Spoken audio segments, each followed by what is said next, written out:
हमारा यहाँ कुछ ज़रूरी काम भी था तो वो भी आज हमको पूरा करना है। बरसात के टाइम पे ना इस पे काफ़ी ज़्यादा पानी आता है, लेकिन आजकल थोड़ा बहुत कम हो गया है। मेले में जाना है। हाँ, आज आपको मेले में जाना है, लेकिन हमको कहीं और जाना है। ये वाली जो गुड़िया है ना, ये मेरे को काफ़ी पसंद आ रही है। बिल्कुल छोटी सी है और इसके बाल बड़े खतरनाक हैं भाई। हेलो एवरीवन, कैसे हैं आप सब? उम्मीद है सब बढ़िया होंगे। तो अभी टाइम करीब 10:30 हो गए हैं और आज के दिन की शुरुआत भी हो गई है गिरिया गांव से। बाकी दिन की शुरुआत होने के साथ साथ हमारी भी तैयारी हो गई है कहीं दूर जाने की। तो आपको रास्ते में बताते हैं कि आज हम कहाँ जा रहे हैं। बाकी यहाँ पे भाई भी रेडी हो गया है ऊखीमठ जाने के लिए। मेले में जाना है। हाँ, आज आपको मेले में जाना है, लेकिन हमको कहीं और जाना है। तुम जहाँ से डोली आ रही वहाँ से आ रही। हाँ चलो तो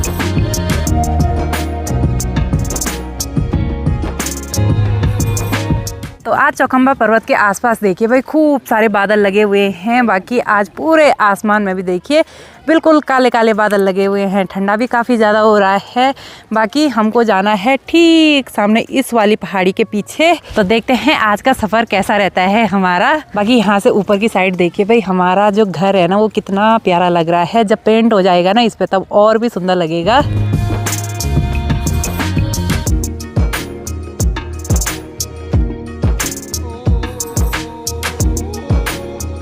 तो जिस रास्ते से अभी हम जा रहे हैं ये बिल्कुल घना जंगल वाला रास्ता है और बुरवा गांव तक ना ऐसा ही रास्ता है। रोड के दोनों साइड पेड़ ही पेड़ हैं। बाकी यहाँ से ठीक सामने देखिए भाई, बड़ी बड़ी पहाड़ियाँ दिखाई दे रहे हैं और पहाड़ियों पे भी लोगों के घर बने हुए हैं। तो अभी हम पहुंच चुके हैं बुरवा गांव के पास में। बाकी यहाँ से ठीक सामने के नज़ारे देखिए भाई, क्या गजब के दिखाई दे रहे हैं। सीढ़ी नुमा खेत और सीढ़ी नुमा खेतों के बीच में घर बने हुए हैं। ठीक सामने से ये गिरिया गांव दिखाई देता है, मनसूना मार्केट दिखाई देता है और ऊपर ऊपर के गांव भी दिखाई देते हैं। यहाँ से दो नदियों का संगम भी होता है। एक ये वाली जो नदी है ना, ये गड़गू गांव से आती है, क्यारगढ़ नदी बोलते हैं इसको, और ये आगे चलकर ना मधुगंगा नदी में मिलती है। बाकी अभी भी हमको काफ़ी दूर जाना है ठीक सामने वाली पहाड़ी से होके।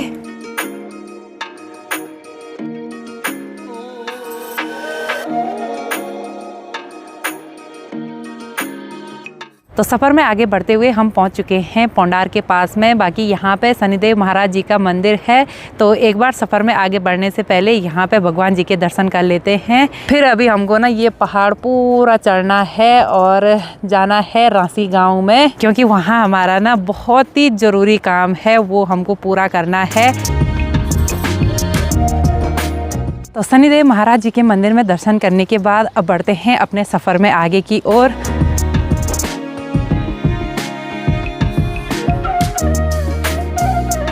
तो यहाँ पे देखिए भाई, कुछ टाइम पहले बरसात के टाइम पर लैंडस्लाइड हुआ होगा, तो अभी वहाँ पे रोड का काम चल ही रहा है, दीवार वगैरह लगने का।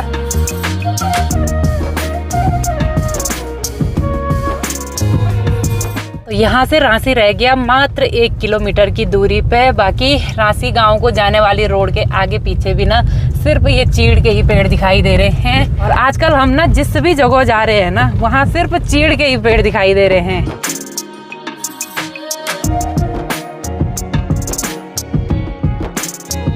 तो चलिए जी, हम पहुंच चुके हैं रांसी गांव में। बाकी यहाँ पे देखिए भाई, एक सुंदर सा घर दिखाई दे रहा है पठाली वाला, और काफ़ी सुंदर कलाकृति उस घर पे निकाली हुई है। बाकी काफ़ी सुंदर लोकेशन पे रांसी गांव बसा हुआ है और अभी हमको जाना है इस गेट से ऊपर की ओर।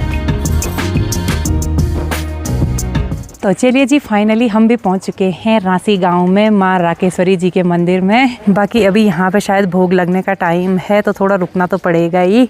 और गांव के बीचों बीच माँ राकेश्वरी जी का मंदिर स्थित है। यहाँ पे माना जाता है कि चंद्रमा को उनके क्षय रोग से मुक्ति मिली है और यहाँ पे लोग ना पूर्णता को प्राप्त करने के लिए आते हैं। बाकी यहाँ पे शिव और शक्ति की साथ में पूजा होती है। शादी के बाद ना अपने हस्बैंड जी के साथ इस जगह पे आने की मेरी काफ़ी ज़्यादा इच्छा थी, तो आज वो पूरी हो चुकी है। फिर हमारा यहाँ कुछ ज़रूरी काम भी था तो वो भी आज हमको पूरा करना है।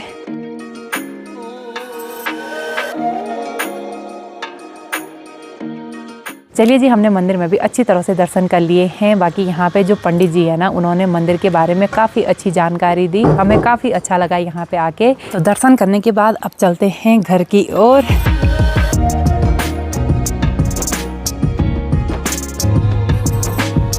यहाँ से ठीक सामने वाली पहाड़ी पे देखिए भाई, एक सुंदर सा वाटरफॉल भी दिखाई दे रहा है। और बरसात के टाइम पे ना इस पे काफ़ी ज़्यादा पानी आता है, लेकिन आजकल थोड़ा बहुत कम हो गया है, लेकिन फिर भी काफ़ी सुंदर लग रहा है। यहाँ से देखिए पूरे बड़े बड़े पहाड़ दिखाई दे रहे हैं और पहाड़ों पे ये गांव बसे हुए हैं। ये है बौसार गांव और यहाँ से ठीक आगे के लिए ये रोड जाती है। ये जाती है सामने अकतौली धार के लिए, वहीं तक रोड है अकतौली धार तक। वहीं से पैदल रास्ता तय करना पड़ता है मधमेश्वर धाम जाने के लिए। और आगे एक गांव भी पड़ता है बीच में, उसका नाम है गोंडार गांव। वो भी मधमेश्वर घाटी का आखिरी गांव है।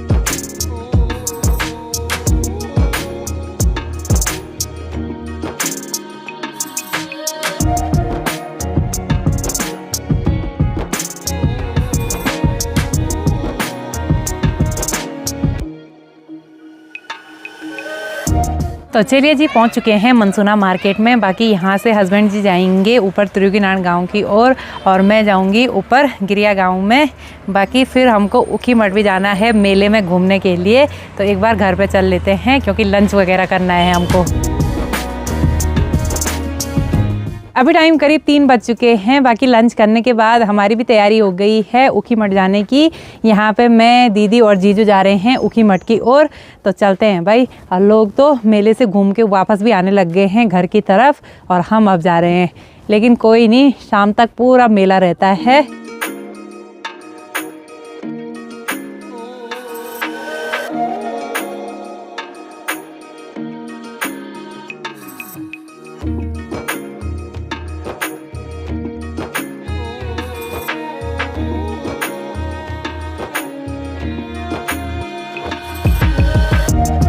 तो आज उखी मठ मार्केट में भी खूब सारी चहल पहल देखने को मिल रही है क्योंकि सभी आ रखे हैं मेला घूमने के लिए। तो मंदिर मार्ग से नीचे वाली रोड पे देखिए भाई, खूब सारी भीड़ लगी हुई है और सभी लगे हैं खरीदारी वगैरह करने पे। अभी तो यहाँ नीचे के मार्केट में भीड़ काफ़ी कम हो गई है, लेकिन सुबह के टाइम तक ना यहाँ काफ़ी ज़्यादा भीड़ रही होगी।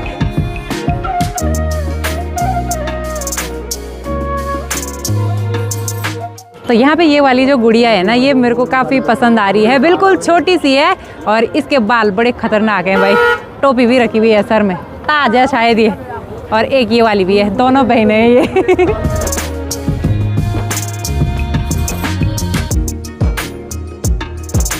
तो अभी शाम का टाइम हो गया है और सभी लोग पैकअप करने लग गए हैं।